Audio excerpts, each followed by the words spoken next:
del déglu del xool Feeling Dakar site bi lay jox information yu leer Feeling Dakar yaa ngi Feeling Dakar. jeexal ak li nga xamante ne nag yaakaar naa ne information bi rëccu la benn yoon parce que tamit père de famille nga ek itam amaana sax am nga ay doomi jigéen wala ay sax rakk yu jigéen donc coowal Miss Sénégal yi nga xamante ne ay abus sexuel am na si viol am na si lu ñuy wax am doom am na si ba si sax ñu si sax tudd ay turu ministre yi nga xamante ne ñoom ñoo nekk si suñu état du Sénégal. waaw xam nga le désordre. Le désordre est le terreau nourricier des mal intentionnés. ñi nga xam ni maanaam seen ay yéene jubul seen ay pexe jubul ñoom ci lëndëm rek la ñuy dox. te dafa jot parents yi aussi ñu jëlaat seen ay responsabilités parce que aussi c'est trop facile de tout rejeter sur l'État. soo yoree sa doom da nga koy yilif. man personnellement. man sama doom du défilé sama doom du nekk Miss quelle que soit sa beauté. say principe la parce que ñun dañoo am ay principe dañoo am ay valeurs on a ce qu'on appelle dañu am lu ñuy wax un pacte social. sunu réew dañ ko tabax ci yar ak ci teggin loolu lañ mës a xam. nit du génnee ay cëram parce que Youssou Ndour sax way na ko nee na fecc sabar sax di génnee say cër mais loolu jaaduwul. loolu fii lañ ko fekk sunu maam yi nag daan nañ def ay genre défilé. tu me diras que ni boo koy wax ñenn ñi xam naa ni boo dire que il est rétrograde mais dañ doon def ay fanal mu nekk ay procession ñu sol seen ay tenues traditionnelles def seen ay déguisement sol seen ay létt mais génnee seen beauté te seen cër du exposé wu te il le faisait en plein jour et tout. mais traditionnellement jamono ji diina ak jamono la ñuy di wax de. dégguma diina ak jamono. la nit ñi waaw mais diine ak jamono. mais diine aussi. diine ak jamono dafa am aussi fu ñuy daje. mooy jamono aussi warul tax ñu ñàkk teggin. diine aussi dafa am ay valeurs ay principes éthiques et moraux yoo xam ni moom lay promouvoir. nit da nga war a sàmm muy góor di jigéen da nga war a sàmm say cër. man soo ma naroon jox 1 milliard pour ba ñëw ci émission ma sol short je ne viendrai pas. parce que c'est une question de principe. dafa mel ni ñun sunu doom yi dañ leen war a yaraat. affaire u miss yi ñuy wax. gis nga boo demee en Europe dans la haute couture wala dans les plus grands podiums y a Yves Saint Laurent di def ak les grands couturiers ak les gens de la mode waxuma la sax jigéen ñi dañ leen di tëddee mais góor ñi sax am na foo xam ne ay podium yoo xam ne boo ci bëggee yéeg bu ñu la tëddeewul doo ci yéeg kuy violer góor nag doo bàyyi jigéen. c'est des milieux qui sont extrêmement pourris boo ci duggul nag mënoo ko xam malheureusement c'est des filles innocentes qui sont à la fleur de l'âge. peut-être seen ay parents amuñu emprise ci ñoom moo tax ñu leen di bàyyi ñuy dugg dans le milieu de la mode mais le milieu du showbiz est truffé de tentations. affaire ngóor jigéen affaire drogue yu bëri daf ci nekk man nag du ma jiñ kenn mais je parle de généralité en général mais sunu xale yu jigéen ñi daal nañ leen jéem a yaraat sunuy doom. téye sunu njaboot yi ci biir kër yi parce que sa njaboot nag boo leen jëlee bàyyi leen ci mbedd mi bu ëllëgee lu leen dal.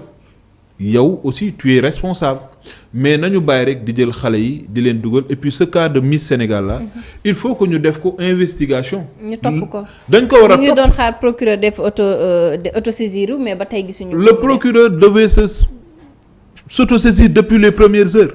lii moo lay wax ni en fait il reste toujours l'essentiel. pour s'occuper de détails.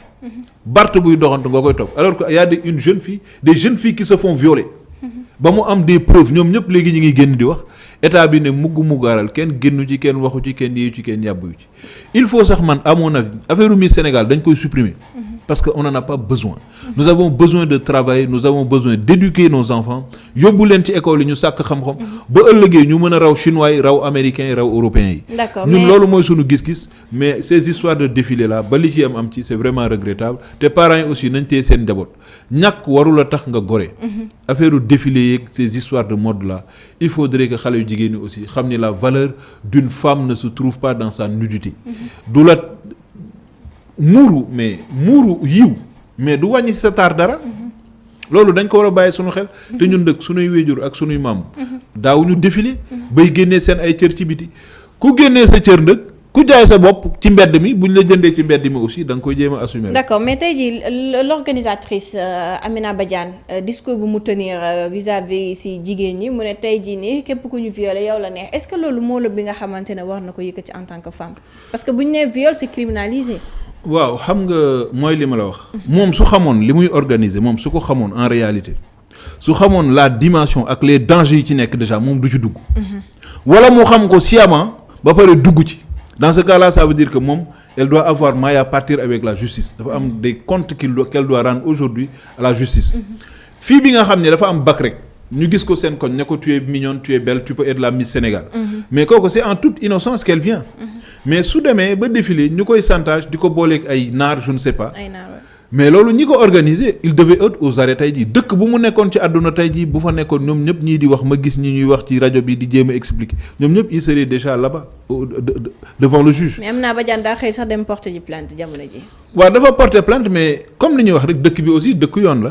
mais lépp bu ñu demee ci yoon dina leer parce que les filles viendront en masse et vont témoigner et je souhaite que ñi ci mës a nekk victime yëpp nañ génn wax li nga xam ni moom moo leen ci daal. ñoom kay génn nañ ba am na koo xamante ne benn ministre moo ko ëmbal ba mu am ci ay seex. waaw léegi xam nga benn ñoom aussi seen njub dafa des. da ngay wax ban ministre moo la ëmbal. da ngay wax kan moo la violé. dans le cadre de la fille là dont on parle la Ndione là mais mën nañ la droguer.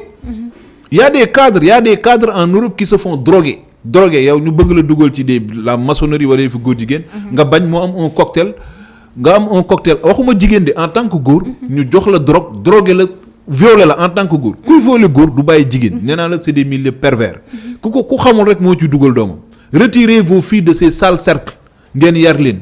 mais sa promo canapé bi tamit dina jeex suñu réewum Sénégal parce que milieu boo dem tam mu ngi fa surtout jigéen ñi nous sommes exposés même booy dem di wuti di liggéey ci bërëb sax parfois dañ lay def ay tentation di la chantage.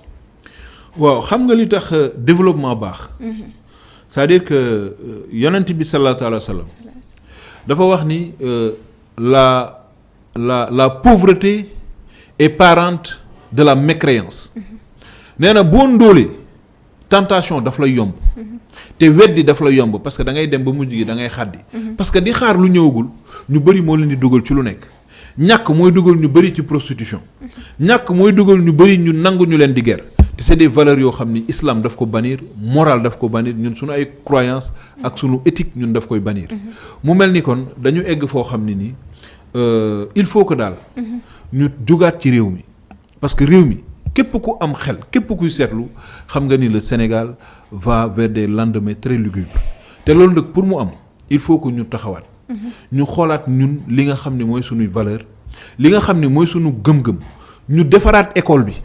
te bàyyi politique bi jël suñuy doom yóbbu leen ci école de nampatal leen ci sunu ay valeurs ba ëllëg yi nga xam ne mooy ay tentation bu ñu demee bàyyi leen fi ñu mën ci mucc parce que ñun tey jii ni ñuy waxee nii mais c'est des valeurs qui nous ont été léguées par nos ancêtres qui se sont tués qui se sont battus qui ont fait face fexe ba ñu am diine fexe ba ñu am ay valeurs pour tey jii ñun yooyu noonu man kenn mënuma défiler loo parce que dafa am lu jiitu ci man li nekk ci man dinaa fexe ba def ko ndëkk sama doom loolu dañ ko war a ndëkk def ci école sénégalaise du futur de l'avenir ba sunuy doom ñu mësal leen ci lépp loo xam ni mooy tentation ñu mësal leen ci lépp luy facilité ak ci lépp loo xam ne nii dafay lor doomu aadama. en tout cas jigéen ñi ñoom ñëpp jug nañu ngir jàppale kii bu baax ki nga xamante ne mooy Fatima Dione ak miss yi nga xamante ne génn nañ di wax tamit ñoom li ñu dund si li nga xamante ne moom mooy miss ak wala sax miss Sénégal wala miss Labado ku si nekk yaa ngi génn di wax ba si miss 2000 sax mu ngi génn xam nga kon loolu yàgg na mu ngi génn di wax Adji Sarr itam moom it génn na def benn publication ne mu ngi soutenir et que dafay ñaan rek yoon def liggéeyam topp kàbbam sax ngir nit ñi jigéen ñi mën a am sécurité.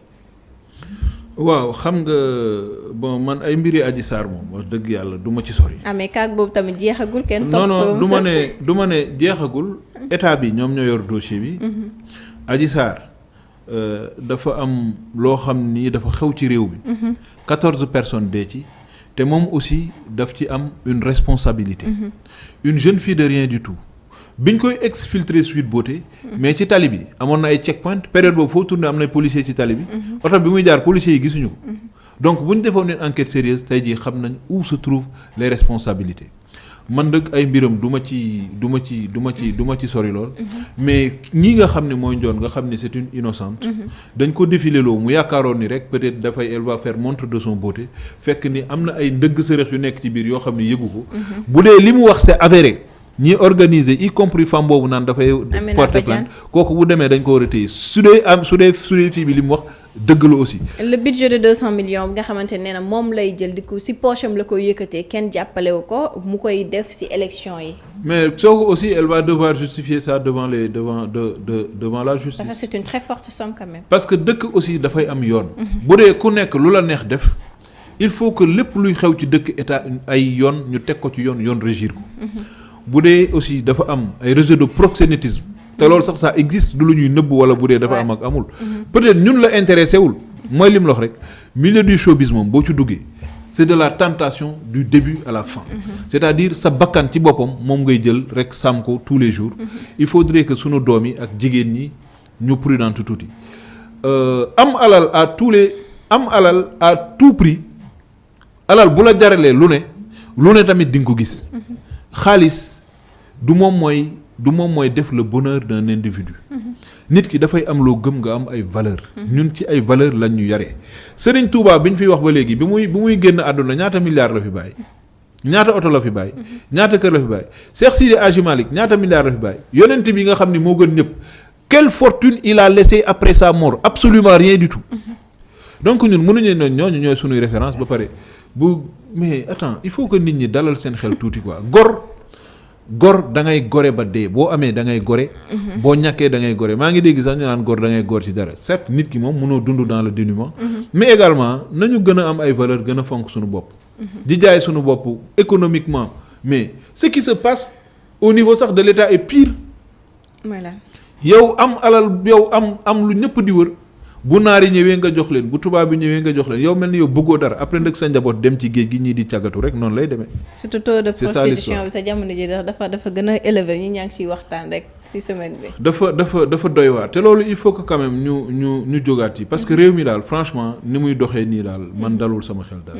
dalu sa xel voilà amis internautes c'était El Hadji Mansour Mboup nag tey moom lañ dalaloon ci suñu émission Parole A gis ngeen kàddu yi nga xamante ne yëkkati na ko fii macha allah mu doon ay pàcc yu bëri yi ñu doon waxtaane mu indi ci xalaatam indi ci itam ay suggestions yi nga xamante ne jàpp na ne rek bis buñ ko defee des changements dina am surtout ci wàllum élection yi nga xamante ne ñu ngi koy dëgmal le 23 janvier 2022 donc El Hadji Mansour may am mbégte vraiment dalal la sama plateau di la kontaane di la merci encore une fois di la bàyyi nga tàggatoo mbokk internet yi. waaw merci beaucoup Feeling Dakar man aussi maa ngi leen di remercier parce que je crois que c'est mon deuxième passage chez vous. mu nekk lu ma neex également ma ñëw fi aussi gis ay changements yu bëri. mu wan ne que vous êtes sur la voie du progrès donc fexe leen ba ngeen juboo gën a déggoo gën a professionnaliser seen liggéey. Sénégalais yi également ñu delloo ci sunu xel. xam ni ñun ci ay mag ñu baax lañ bàyyeekoo. waruñu jaay sunu réew waruñu jaay sunu bopp parce que tey jii ñi ñu fi jiitu nga xam ni ci ñoom lañ doon ne réew mi buñ jaayoon réew mi. wala ñu jaay seen bopp ñoom ñun buñ fi ñëw duñ fekk dara. te det boobu noonu amee luñ leen ko ñoom sunuy maam mais sunuy doom lañ ko ameel bu ëllëgee te ndëkk yoon bi nga xam ni moom la ñu nekk di ko tracel sunuy doom ñun wóorul sax ni dinañ ci génn ba sunuy doom diñ ci génn. donc daal may.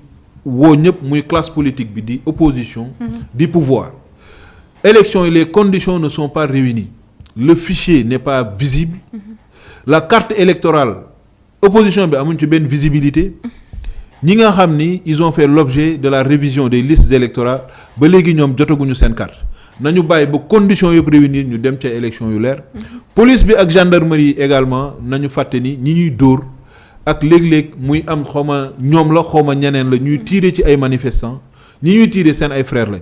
mënoo jël doomu jàmbur dóor ko bal bu guddee nga dem tëdd sa kër ak sa njaboot ak sa jabar. loolu tegul fenn. Sénégal jàmm moo fi xaj bu ñu poussé ndëkk jeunes yi ñu dem ba ci niveau boo xam ne dañuy jéem a wut ay moyens pour défendre seen bopp. je crois que bu ñu fa eggee ce sera très regrettable te le président Macky Sall mu xam ni mandat yi ñu ko joxoon jeex na. mu préparer génnee loxoom ci ay local ak ay législatives loolu lu cëram.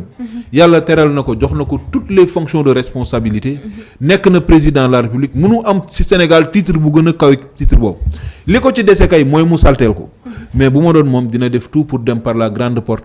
dofi di ko wër di ko jay naan ko mën nga fi nekkaat wala mënoo fi nekkaat ñoom bu ñu amee fulla nañ samp seen dënd comme moom ni mu ko defee.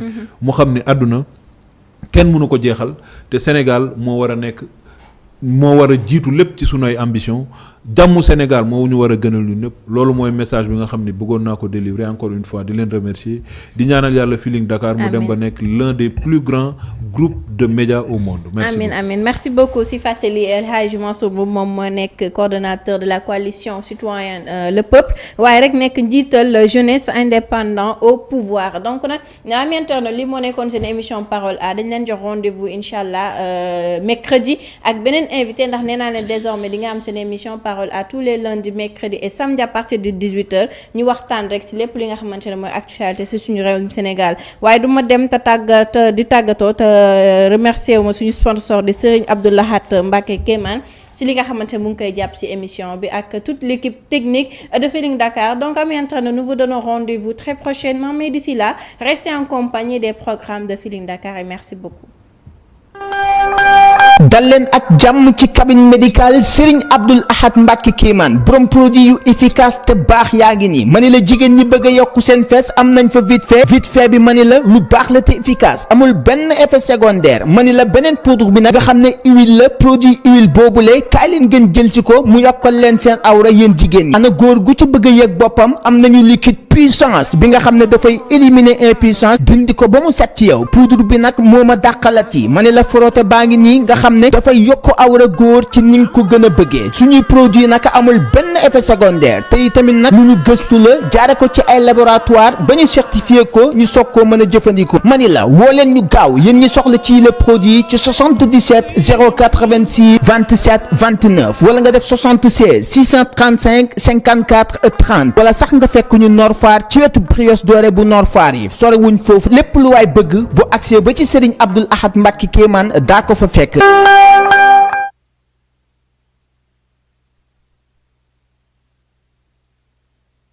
Feeling Dakar site bi lay jox information yu leer Feeling Dakar